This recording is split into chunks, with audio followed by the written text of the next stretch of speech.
This video may help you find some peace. There have been studies done that have shown that the body actually loses just a tiny bit of weight. When you die, it actually becomes just a little bit lighter. And it's about 21 grams lighter. Why does this happen? It's because there's something that leaves your body, and it's your soul. And your soul is energy. It's energy. And energy also has weight, just as anything else has weight, just much less.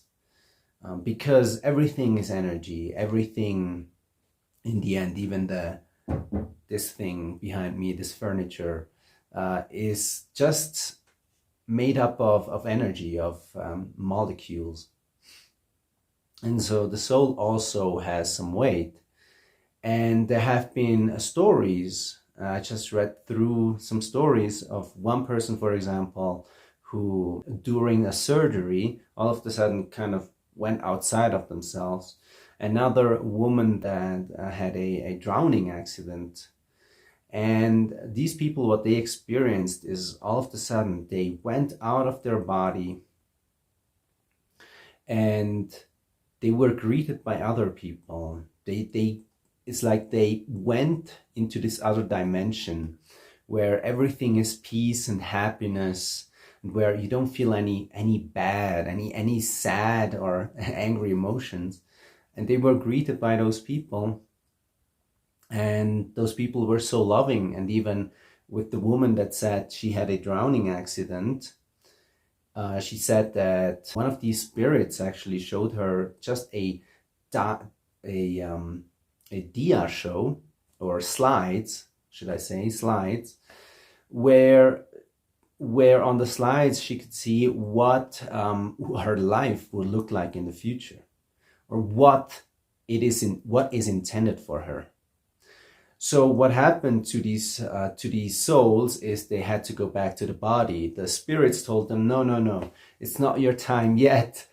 You have to get back. You have to accomplish something as well. They told the woman, you have to do something in this lifetime. This is your purpose. You have a purpose. So, I mean, there's many of these stories, many people that are close to death that kind of go into this realm and then come back, and even people that can just see spirits, for example, that shows that there is much more to us than just this hull. This is our hardware. Our bodies are hardware, and we have the software. And I guess, what is the software? It is the soul. The soul makes you be alive. The soul makes you be conscious. Of course, there's many processes in the body that you need to be conscious, but it's like you insert the CD, which is the soul, and then all of a sudden you start living.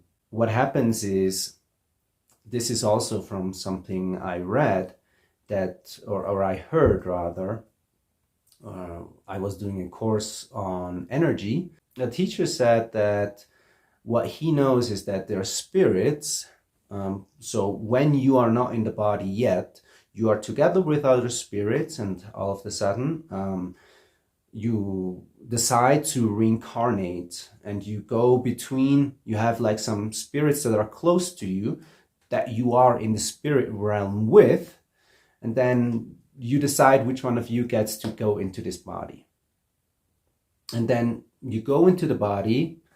And I guess this is supposedly, from what I heard, like 40 days maybe after conception, when the pineal gland, this is interesting because I heard this as well, when the pineal gland gets built, gets constructed biologically, supposedly it's then when the soul enters the body, and it's after 40 days. So that's why the pineal gland is kind of our portal to the other world. And I have to say myself that I just feel like my pineal gland needs to be like cleaned up a little bit. Maybe it's too calcified, but I would like to see more. because I've never really had many supernatural experiences, but I do have a intuition that I follow, and I know that my spirit guides are here, and they're just full of joy. They're full of love. Even if you do the stupidest things in your lifetime and you commit suicide or anything, they will never criticize you. You will always be loved by them. And I'm sorry about the barking right now, but I want to continue. And so this video is just to help you and to understand that you are more than this hull, this body. Of course, we have to combine the spiritual with the physical to have a good life here on earth, to have a good living here. But you are so much more. And I mean, you can close your eyes and you can put your consciousness into space, because your energy can be unlimited. And sometimes that's not good, because if you don't have, say, a framed aura, then that means that maybe you're too empathic. So you need to kind of limit your aura as well. So there's certain things you need to be successful in your physical life, but we hold on to our abilities, to our name, to everything that identifies us in this physical world. Like our knowledge and abilities and everything. But this is not who you essentially are.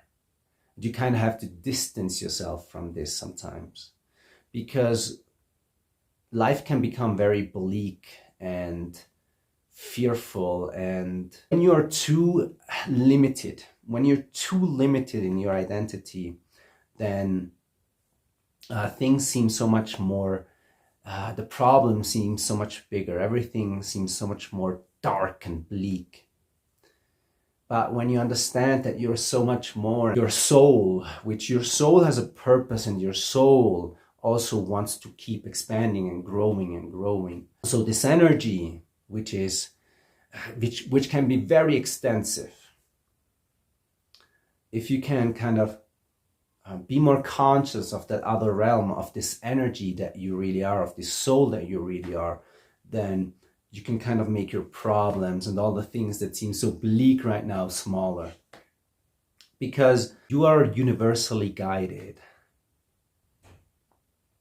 Now, the thing is that we don't always trust our intuition, and we don't always follow it. And I myself sometimes want to do something that is not at all aligned with my intuition. So your intuition will always tell you what's the best for you, and not just for you, but to essentially and in the end be able to help others. Your purpose is always something that makes you be someone who provides a service that wants to serve others in some way or another. For example, it could be helping people become better, like being a coach. Your purpose has to do with enrich the lives of others, and has not anything to do with anything that you could collect in the material world or anything. And we have a purpose, and so your intuition will always want to guide you towards this purpose. And when you are more connected with your intuition, with this purpose, everything seems to flow, and things all of a sudden appear, and things want to synchronicities appear that want to pull you into a certain situation where you can all of a sudden meet someone maybe that has something that helps you get closer to this. And so you should follow that.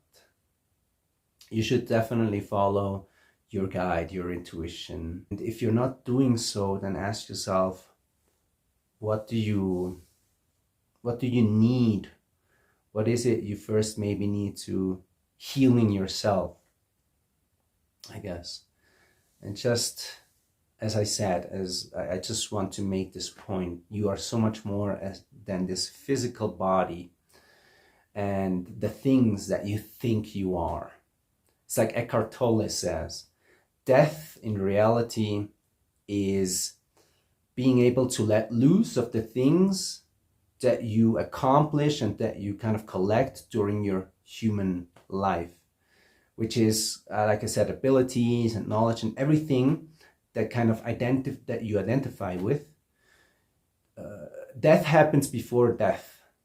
It means that you can let go of these things, and that you start kind of getting rid of these layers that we have put on, layers of grief, layers of trauma, layers of pain, also layers of the ego, the things that you think you're good at. All of these layers have to kind of be undone, so that I think total peace can shine through.